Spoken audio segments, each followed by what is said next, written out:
Hunty, 5 minutes. Mr Speaker, tēnā koutou te whare. I'm very glad to have a chance to oppose this bill. It's a proud moment because the Green Party will not support bad law. No matter how much we don't like fraud by anybody, we're not prepared to put our name against a bill that we know has got some incredibly bad provisions in it, particularly around debt recovery. I'd just like to start by a little saying that occurred to my colleagues.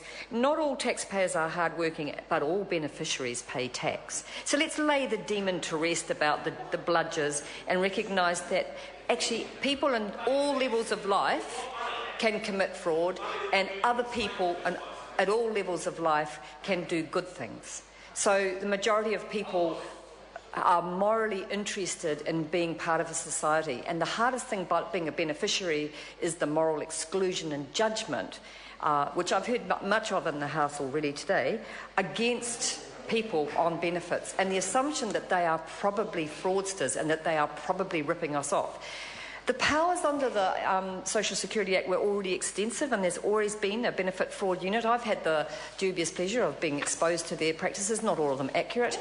And some of them I'd like to talk about because the provisions of this bill are quite disturbing. As a beneficiary advocate, I had first-hand experience of just how many people, some who could not read or write, were very confused by the work and income. If you ring up the hotline and say, am I in debt to you? Sorry, Mr Speaker, if you ring up the WINS hotline and ask if you're in debt, they can't tell you. Or they'll say you owe us $1,000, and then you ring them, one rings them the next day and they say, oh, no, we owe you $400. This happens to people in my family on a regular basis. The work and income people cannot tell people whether they're in fraud or not with any reliable accuracy. So how is it that we're creating a bill which they will make people fraudsters when the department doesn't know on a daily basis whether they are or not, because of policy changes, because of staff changes, and because of an inability to give clear information to beneficiaries? But who is going to suffer from that confusion?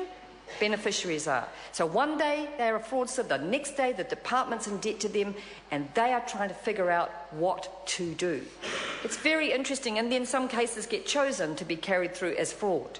And it's certainly some of those processes have proven to be ugly and badly done. The Green Party does acknowledge that the Minister was of good intent in trying to hold the partners of beneficiaries when fraud's been committed to shared account. And we understand his intent there. But unfortunately, it's a lot more complicated and nuanced than this bill makes it. And the definition of being in a relationship, as Jan Logie so eloquently described, is a lot more complicated. So we don't have the luxury of saying it's a simple matter of just making everybody accountable. We can't even get the accounts from the department. Let's get real about that.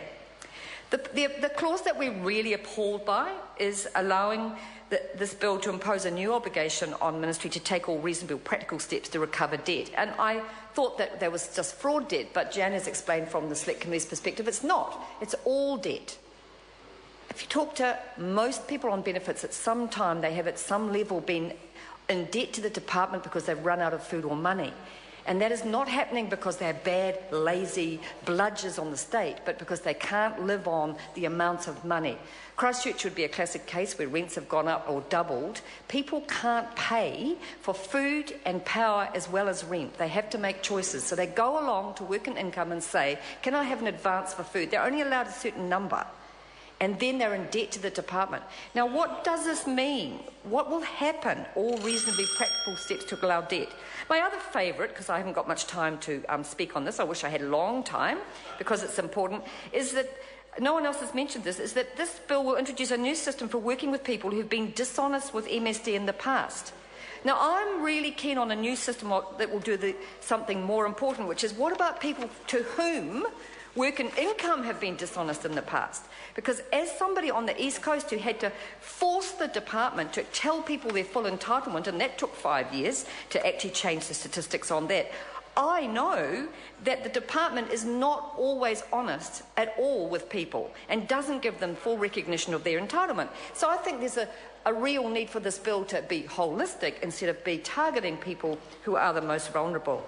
There are many other issues that are dubious about this bill. And I think it was really interesting to see the Law Society and Women's Refuge having real concerns about it. And Women's Refuge noted in their opposition that the bill does not include protections for women who are victims of domestic violence. So for all the talk on the one hand about violence, we're not addressing it in this bill. Thank you. Call Mike Sabin. Thank you, sir. Very happy to take the last call on this bill and just commend the Minister, Chester Burrows, for it. Some of